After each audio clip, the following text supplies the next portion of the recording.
तो दोस्तों स्वागत है आप सभी का हमारे चैनल की एक और कमाल की वीडियो के अंदर। आज की इस वीडियो के अंदर हम एमसीयू के शॉकिंग मोमेंट्स की बात करने जा रहे हैं, यानी कि वो मोमेंट्स जिन सीन्स को अपने सामने देखने के बाद फैंस हक्का बक्का रह गए थे। लेकिन हम इस वीडियो को स्टार्ट करें उससे पहले मैं आप सभी से कहना चाहूंगा कि अगर आप में से किसी ने अभी तक हमारे चैनल को सब्सक्राइब नहीं किया है तो प्लीज आप हमारे चैनल को सब्सक्राइब कर लीजिए और सब्सक्राइब बटन के बगल के बेल आइकन को भी ऑल पर सेट कर लीजिए। इससे होगा ये कि जब भी हम कोई नई वीडियो अपलोड करेंगे तो आप उस वीडियो को सबसे पहले देख पाएंगे। तो आइए अब हम बिना किसी देरी के आज की इस कमाल की वीडियो को स्टार्ट करते हैं और जानते हैं मार्वल सिनेमैटिक यूनिवर्स के 10 सबसे शॉकिंग मोमेंट्स के बारे में। Zombie apocalypse.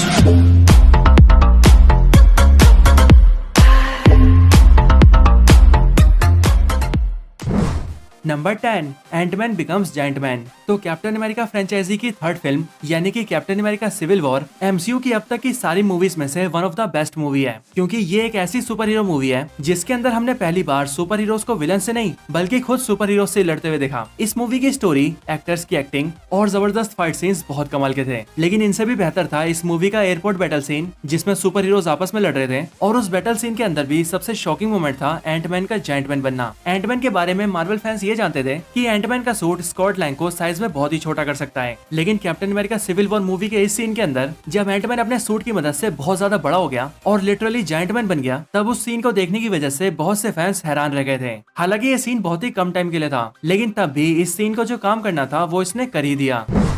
Number 9, Iron Legion. तो साल 2012 के अंदर द एवेंजर्स मूवी को देखने के बाद सभी फैंस को ऐसा लग रहा था कि अब से जब भी किसी सुपर हीरो के ऊपर कोई बड़ा खतरा आएगा तो उसकी मदद के लिए बाकी के सुपर हीरोज भी आएंगे। और इसी सोच के साथ जब सभी ने आयरन मैन 3 देखी तब उस मूवी के विलन को देखकर सभी को ऐसा लग रहा था कि यहाँ पर आयरन मैन को दूसरे सुपर हीरोज की मदद लेनी पड़ेगी। लेकिन इस मूवी के फाइनल फाइट सीन के अंदर जो हुआ उसने सबको हिला कर रख दिया, और वो इसीलिए क्योंकि मूवी के फाइनल फाइट सीन के अंदर आयरन मैन की मदद के लिए दूसरे एवेंजर्स नहीं बल्कि उसकी बनाई हुई आयरन लीजन आती है। आयरन लीजन आयरन मैन की बनाई हुई खुद की आर्मी है, और इसके अंदर बेसिकली आयरन मैन के वो सारे आर्मर्स हैं जिन आर्मर्स को उसने तब तक क्रिएट किया था। आयरन मैन 3 मूवी आने से पहले ये बातें पहले ही पता लग चुकी थी कि इस मूवी के अंदर हमें कई सारे आयरन मैन आर्मर्स दिखेंगे, लेकिन आखिरकार उन आर्मर्स का यूज क्या होगा और उन्हें किस तरीके से हमारे सामने प्रेजेंट किया जाएगा इस बारे में कोई भी नहीं जानता था। और इसीलिए जब आयरन मैन के बुलाने पर आयरन लीजन सामने आई तब उसे अपने सामने स्क्रीन पर देखकर सभी फैंस के होश उड़ गए। और इसीलिए ये सीन आयरन मैन के हर फैन के लिए बहुत खास था, क्योंकि इस अकेले सीन के अंदर आयरन मैन के मार्क 8 से लेकर मार्क 42 तक सारे आर्मर्स प्रेजेंट थे।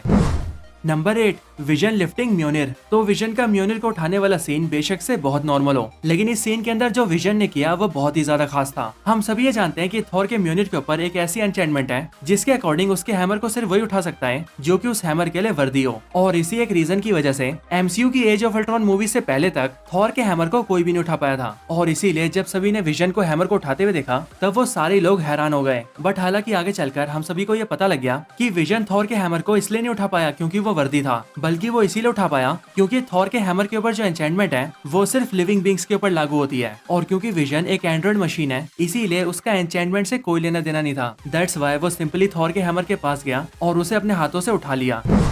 Number 7, bro Thor in Avengers end game. MCU का थॉर शुरुआत से ही फिट था क्योंकि इसके पास थी कमाल की मस्कुलर बॉडी और 6 पैक एब्स, और उसकी ऐसी मस्कुलर बॉडी एमसीयू की थॉर 1 मूवी से ही थी। यहाँ तक कि थॉर 1 मूवी से लेकर एवेंजर्स इन्फिनिटी वॉर और इवन एवेंजर्स एंड गेम के ट्रेलर के अंदर भी थॉर बिल्कुल फिट था। इसीलिए जब तक लोगों ने एवेंजर्स एंड गेम मूवी नहीं देखी थी तब तक उन्हें अंदाजा भी नहीं था कि इस मूवी के अंदर 5 साल का गैप आ सकता है, और यही 5 साल का गैप थॉर को मोटा कर सकता है। थैनोस की वजह से जिसने सबसे ज्यादा अपनों को खोया था वो अपना थॉर ही था, क्योंकि अपने माता पिता को थॉर पहले ही खो चुका था, और थॉर रैग्नारॉक के अंदर वो अपनी बहन हेला के साथ साथ अपने पूरे प्लेनेट एसगार्ड को भी खो चुका था। लेकिन जब अपने लोगों को लेकर थॉर एक नए एसगार्ड को बचाने के लिए निकला था तब उसी टाइम पर उसके सामने थैनोस आता है, जो कि उसकी आंखों के सामने उसके आधे लोगों को मारने के साथ साथ उसके सबसे अच्छे दोस्त हेमडाल और यहाँ तक कि उसके भाई लोकी को भी मार देता है। और इसीलिए थॉर ये सपना बना लेता है कि वो किसी भी हाल में थैनोस के प्लान को रोक कर रहेगा और उससे अपनों की मौत का बदला लेगा। लेकिन जब थॉर थैनोस को रोकने में फेल हो गया तब वो इस गम की वजह से डिप्रेशन में चला गया, जिसकी वजह से हुआ ये कि थॉर बन गया ब्रो थॉर। और जब थॉर के इस नए अवतार को लोगों ने देखा तब उसे देखकर लोग भी डिप्रेशन में चले गए।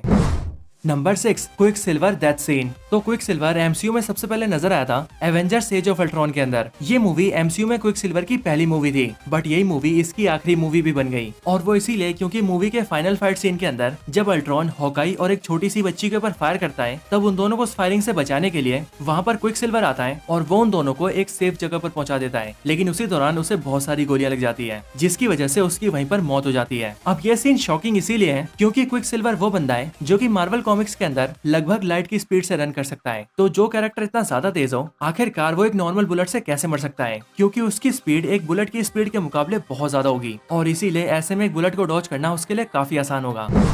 Number 5, everyone forgets Peter Parker. तो ये सीन भी एमसीयू के सबसे शॉकिंग मोमेंट्स में से एक है, और वो इसीलिए क्योंकि मूवी देखने से पहले तक हम में से किसी ने सोचा भी नहीं था कि Spiderman no way home movie की एंड सीन में पूरी दुनिया पीटर पार्कर को भूल जाएगी। हालांकि पीटर पार्कर डॉक्टर स्ट्रेंज को ऐसा करने के लिए इसीलिए कहता है क्योंकि उसकी आइडेंटिटी जानने की वजह से पीटर पार्कर को जानने वाले दूसरी दुनियाओं के विलन्स भी उनकी दुनिया में आ रहे थे, और इसीलिए उन सभी को रोकने के लिए और अपनी दुनिया को सुरक्षित रखने के लिए पीटर पार्कर ये फैसला करता है कि वो दुनिया के अंदर से अपनी आइडेंटिटी को मिटा कर रख देगा। लेकिन पीटर पार्कर का ये फैसला उसकी लाइफ में कितना बड़ा इम्पैक्ट लेकर आता है, ये हमें डॉक्टर स्ट्रेंज के स्पेल के कास्ट होने के बाद पता लगता है। क्योंकि जैसे ही पूरी दुनिया पीटर पार्कर को भूलती है, वैसे ही वो अपनी फैमिली से दूर हो जाता है, उसे बेघर होना पड़ता है, वो अपने दोस्तों से अलग हो जाता है, और यहाँ तक कि उसकी लाइफ के सबसे करीबी लोग भी उसे भूल जाते हैं।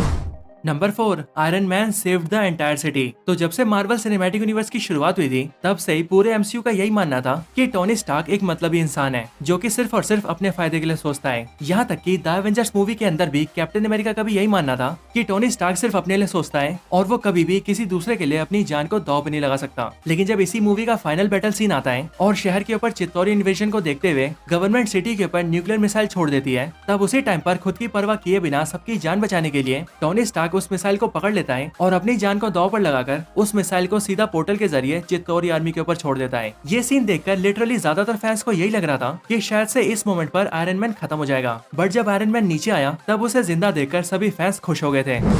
Number 3, the snap. तो एवेंजर्स इन्फिनिटी वॉर के अंदर जब थैनोस एक एक करके सारे इन्फिनिटी स्टोन्स को इकट्ठा कर रहा था, तब उसी टाइम पर ज्यादातर फैंस को ये पता लग चुका था कि मैड टाइटन थैनोस सारे स्टोन्स को इकट्ठा करके स्नैप करेगा और एक बार उसके स्नैप करते ही आधा यूनिवर्स खत्म हो जाएगा। हालांकि जब थैनोस ने सारे स्टोन्स को इकट्ठा कर लिया था, तभी अपने तूफान के नेता थॉर ने उसके ऊपर स्टॉर्म ब्रेकर चला दिया, और जब थैनोस सारे इन्फिनिटी स्टोन्स की कंबाइंड पावर्स को जुटा कर भी उसे रोक नहीं पाया और स्टॉर्म ब्रेकर सीधा उसकी छाती में जा घुसा, तब वो देखकर हम सभी को ऐसा लगा था कि शायद से थैनोस को अपने प्लान को यहीं पर रोकना पड़ेगा, क्योंकि थॉर उससे अपना बदला लेने आ चुका है। लेकिन उसी टाइम पर कुछ ऐसा हुआ जिसकी हमने कल्पना भी नहीं की थी, क्योंकि थॉर का स्टॉर्म ब्रेकर अपनी छाती में घुसने के बाद भी थैनोस थॉर के सामने ही बड़े आराम से स्नैप कर देता है, और उसके स्नैप करते ही एक ही झटके में आधा यूनिवर्स मिट्टी में मिल जाता है। हालांकि फैंस को ज्यादा शौक थैनोस के स्नैप से नहीं लगा था, बल्कि उन्हें सबसे बड़ा शौक इस बात से लगा था कि आखिर अब थैनोस के स्नैप के बाद जो आधा यूनिवर्स मिट्टी में मिल चुका है, उन्हें बाकी के हीरोज वापस कैसे लाएंगे।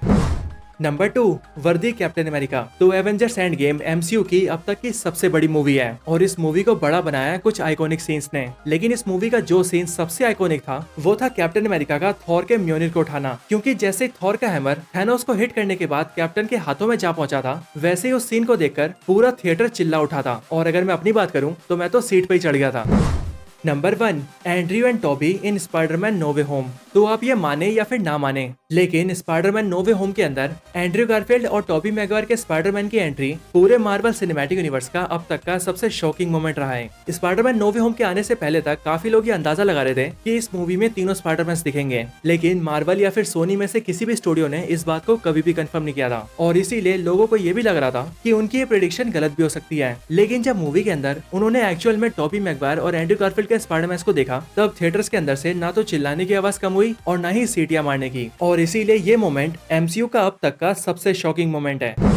तो दोस्तों यही थी वीडियो एमसीयू के टॉप 10 मोस्ट शॉकिंग मोमेंट्स के ऊपर। आप सबको ये वीडियो कैसी लगी मुझे कमेंट्स में जरूर बताएं, और अगर आप सभी का कोई और रिकमेंडेशन हो तो आप वो भी मुझे कमेंट्स में बता सकते हैं। वीडियो पसंद आई हो तो लाइक करें, चैनल को सब्सक्राइब नहीं किया तो अभी के भी सब्सक्राइब करें। बाकी वीडियो को शेयर करना चाहते हैं तो इसे अपने दोस्तों के साथ शेयर भी जरूर करें, और आप सभी इसी तरह से हंसते और मुस्कुराते रहें। बाकी मैं आप सबसे मिलता हूँ ऐसी किसी और बेहतरीन वीडियो में, तब तक के लिए गुड बाय।